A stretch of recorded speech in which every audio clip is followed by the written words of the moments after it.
আসসালামু আলাইকুম ওয়া রাহমাতুল্লাহ।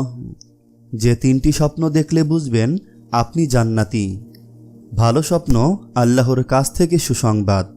আর এক ধরনের স্বপ্ন আসে শয়তানের পক্ষ থেকে, তা দুর্ভাবনা তৈরি করে। মানুষ তার মনের সঙ্গে যে কথা বলে এবং সে যা চিন্তা ভাবনা করে তা থেকে অন্য আরেক ধরনের স্বপ্ন উদ্ভূত। হাদিসে ভালো স্বপ্নকে ঈমানদারের জন্য বিশেষ নিদর্শন হিসেবে উল্লেখ করা হয়েছে। শুধুমাত্র কয়েকটি স্বপ্ন দেখলেই নিশ্চিত জান্নাতি হওয়া সম্ভব নয়, তবে কিছু বিশেষ স্বপ্ন রয়েছে যা জান্নাতের সুসংবাদ হতে পারে। এই ভিডিওতে তিনটি উল্লেখযোগ্য স্বপ্ন তুলে ধরা হলো। তা হলো, নম্বর 1, মুহাম্মদ সাল্লাল্লাহু আলাইহি ওয়াসাল্লামকে স্বপ্নে দেখা। রাসূলুল্লাহ সাল্লাল্লাহু আলাইহি ওয়াসাল্লাম বলেছেন, যে আমাকে স্বপ্ন দেখেছে সে প্রকৃতপক্ষে আমাকে দেখেছে, কারণ শয়তান আমার রূপ ধারণ করতে পারে না। সহিহ বুখারী হাদিস নম্বর 6996। প্রিয় নবী সাল্লাল্লাহু আলাইহি ওয়াসাল্লামকে স্বপ্নে দেখা অনেক বড় সৌভাগ্যের বিষয়, কেননা যে চোখ প্রিয় নবীকে ঈমানের সঙ্গে দেখবে সে ব্যক্তির জন্য জাহান্নামের আগুন হারাম হয়ে যায়, জান্নাত হয়ে যায় সুনিশ্চিত। নম্বর 2, জান্নাত বা জান্নাতের দৃশ্য দেখা।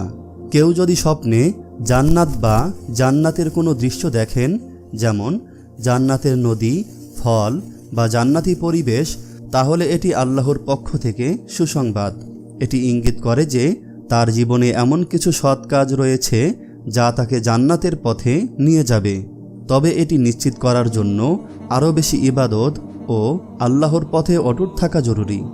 স্বপ্নে জান্নাত দেখার অর্থ হল স্বপ্নদ্রষ্টা আল্লাহর দ্বারা পরিচালিত হবে এবং মানুষের মধ্যে সর্বোচ্চ মর্যাদা লাভ করবে। স্বপ্নে নিজেকে জান্নাতের বাগানে দেখলে স্বপ্নদ্রষ্টার একনিষ্ঠতা এবং দিনের পূর্ণতা পাবে। জান্নাতের ফল খেতে দেখলে যে পরিমাণ ফল খাবে সে পরিমাণ ইলম অর্জন করবে। জান্নাতের পানি, শরবত বা দুধ পান করতে দেখলে স্বপ্নদ্রষ্টা জ্ঞান, প্রজ্ঞা ও সম্পদ দ্বারা ধন্য হবে। জান্নাতের বিছানায় হেলান দিয়ে বসে থাকতে দেখা তার স্ত্রীর নেক আমল ও সুচরিত্রা হওয়ার আলামত। যদি দেখে স্বপ্নদ্রষ্টা জান্নাতে প্রবেশ করেছে কিন্তু কখনো প্রবেশ করেছে তা বুঝতে পারছে না, এর ব্যাখ্যা হলো স্বপ্নদ্রষ্টা যতদিন বেঁচে থাকবে সম্মান ও সম্পদ দ্বারা ধন্য থাকবে। নম্বর 3, ফেরেশতাদের দেখা ও তাদের সুসংবাদ শোনা। স্বপ্নে ফেরেশতা দেখা এবং তাদের পক্ষ থেকে জান্নাতের সুসংবাদ পাওয়া আল্লাহর পক্ষ থেকে বিশেষ রহমত ও নিদর্শন। কোরআনে ফেরেশতাদের দ্বারা জান্নাতের সুসংবাদ দেওয়ার কথা উল্লেখ রয়েছে। আল্লাহ তাআলা বলেন, যারা বলে আমাদের প্রভু আল্লাহ এবং এরপর স্ত্রী থাকে, তাদের প্রতি ফেরেশতারা অবতীর্ণ হয় এবং বলে, তোমরা ভীত হইও না, দুঃখ করো না এবং সেই জান্নাতের সুসংবাদ গ্রহণ করো যার প্রতিশ্রুতি তোমাদের দেওয়া হয়েছে। সূরা হামিম সাজদা আয়াত 30।